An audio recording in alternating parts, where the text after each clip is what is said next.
Today's video is all about those types of homes you should absolutely avoid buying if you're buying a home in the Raleigh, North Carolina area. This video was a compilation of some stories, really horror stories, we got from members of our team as they've been out helping buyers from our YouTube channel primarily, so thank you, buy their home. So let's get started with the first home you absolutely should avoid buying, and that is the most expensive home in the neighborhood. Bottom line, you simply won't get top dollar for that home when you go to sell your home. And I know a lot of you out there are saying, this is my forever home, I don't care, I'm happy buying what I'm buying.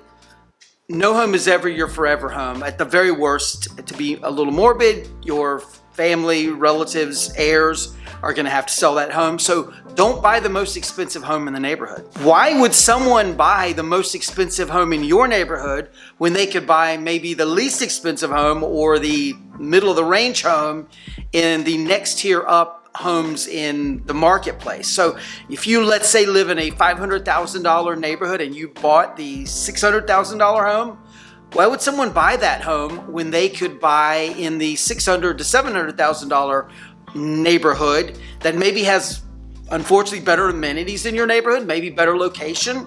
You get the idea. So never buy the most expensive home.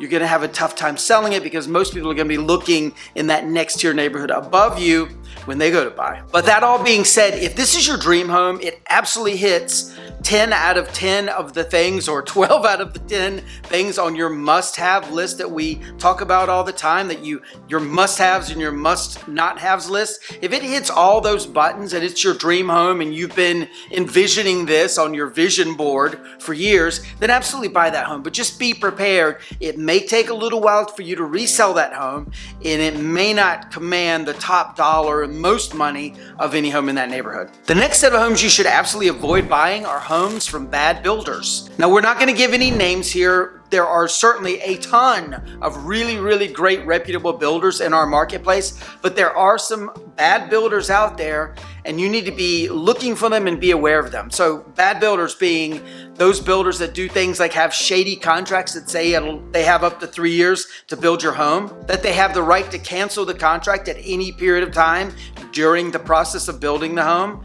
And side note, this was generally for builders who think they can sell your home at a higher rate when it's done than what you paid for it. Let's say you paid $400,000 to have a builder build you a house, but today that home is worth $450,000. They could cancel the contract, resell your home, and make an additional $50,000 profit off of this situation. Not cool, not a good builder. And then, of course, you have generally those bad builders or those builders that cut corners, have shoddy materials. They maybe use subpar subcontractors. You know those builders out there. They're definitely the ones that when you walk through a construction site, you can tell that a home was thrown up quickly, not very well constructed. They also don't want you to do a home inspection. We always tell our clients, we always recommend our clients get home inspections at the pre-drywall stage and at the final stage when the construction is done. If you have builders that make that impossible or tell you no, you can't do an inspection, or no, you don't need to do an inspection, those are generally the bad builders. And of course, another thing bad builders want you to do is to not be represented by a buyer agent. They want you to come in without your own counsel, without your own advice. It's sort of like if the city that you live in told you you could come to court, but you couldn't bring your own lawyer. That's kind of what it's about. And so you would be at a terrific disadvantage in that courthouse. You're also going to be at a terrific disadvantage dealing with that builder and that builder's representative, likely in a model home. Now, we are the number 3 new construction team in the Raleigh area out of 14,000 agents. I don't tell you that to brag. I tell you that to say that we have experience with just about every builder out there. So feel free to reach out to us. We can guide you in this process to stay away from the bad builders and stay towards the good builders. The next type of home that you should absolutely avoid are the fixer-uppers. Now, this segment is for all those people that do not have the time to do fixer-upper projects, rehabbing a kitchen, a bathroom, new carpet, new flooring, paint, etc. You're one of those people, you've got to move right in, then you should absolutely avoid these homes. Generally, a fixer-upper project is going to take you a lot longer than you think it's going to take. We fixed up our personal home, as you see behind me, and it took us about 2 months longer than we thought it was going to take. Now, a lot of that was our mistakes. We know better now, and we certainly can give you some advice on which stages to go at first.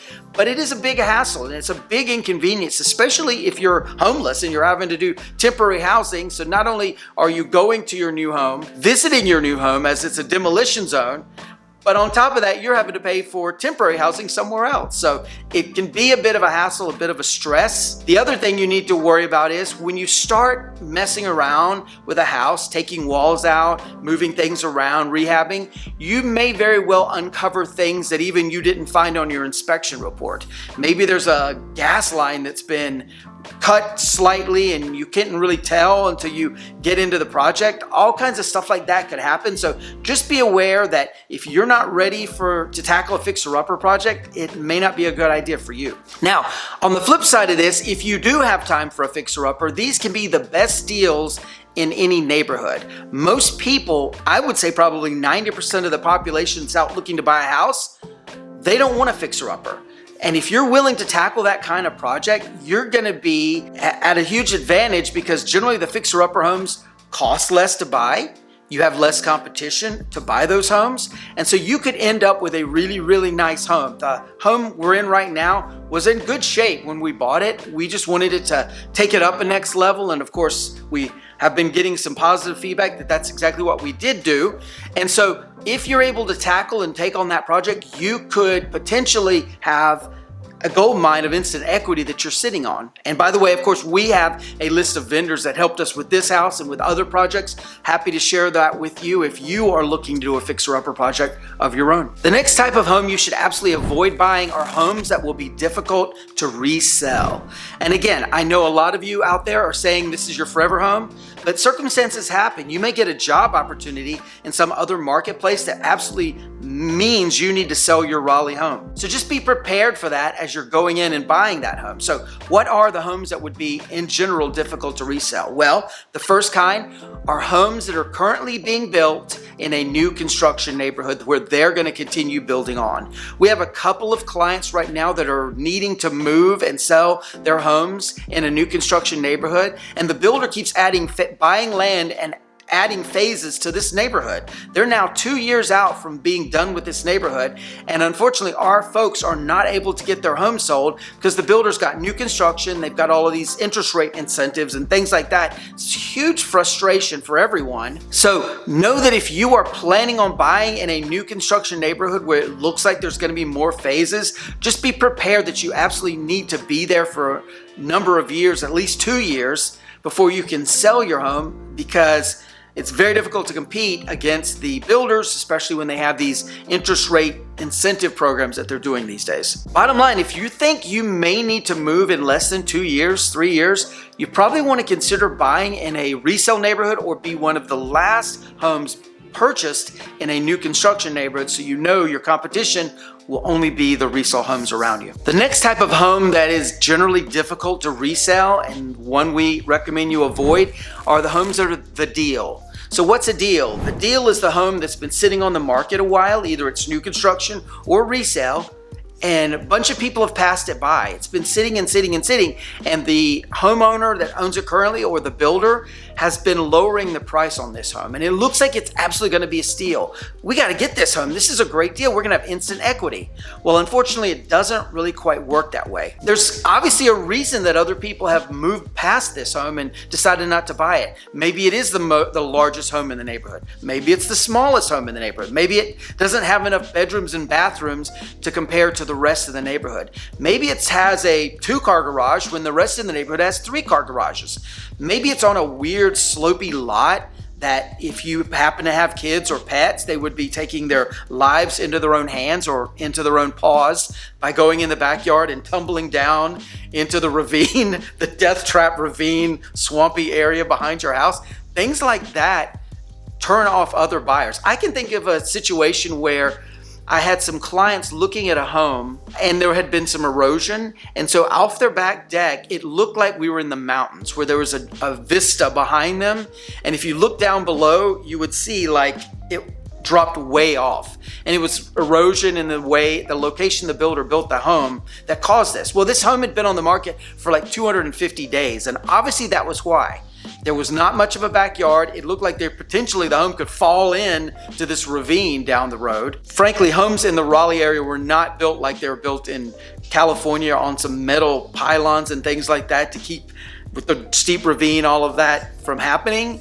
Or in the mountains of North Carolina, we don't build our homes that way. So if you come across a home like that that's looking a little wonky, you probably need to walk away. Just know that if you buy one of these deal homes, these homes that are steel, that has something wrong with them, it's gonna be that much harder for you to sell the home when you go to sell your home down the road. You're probably gonna have to discount it, price it less than that same exact floor plan would be in some other part of the neighborhood.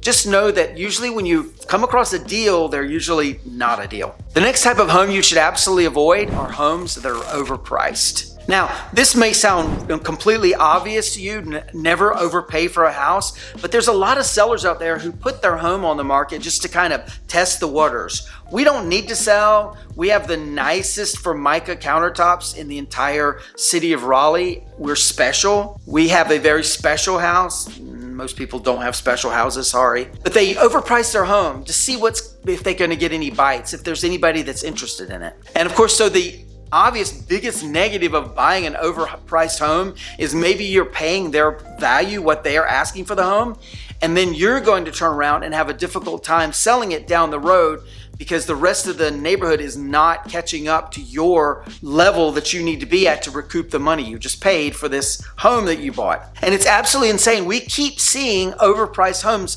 popping up on the market all the time in the Raleigh area. They generally sit on the market for a very long time, and they have to either decrease the price or take the homes off the market. And it's a big frustration for everybody. It makes the data look like our market is having collapsing prices when really what it is most people out there are smart enough not to overpay.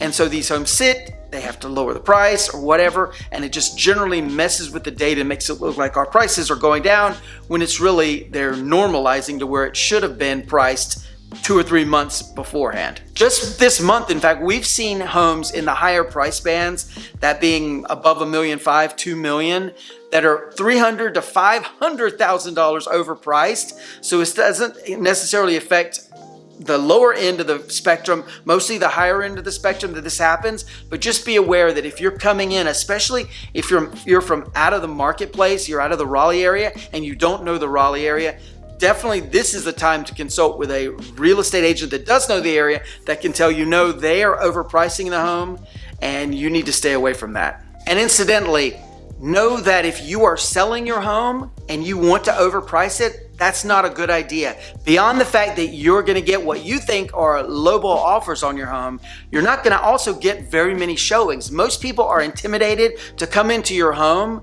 when everything in that area is priced at say $400,000 and your home is at $450,000. They're not gonna come in your home. They're either gonna think, number one, I can't afford that home. They obviously must have it priced $50,000 higher than everybody else for a good reason, or they're gonna say, I don't want to go in that home because I don't want to lowball and insult and upset the seller. So just know that if you're selling your home, you might be very weary of overpricing that home. So back to the regular part of this video.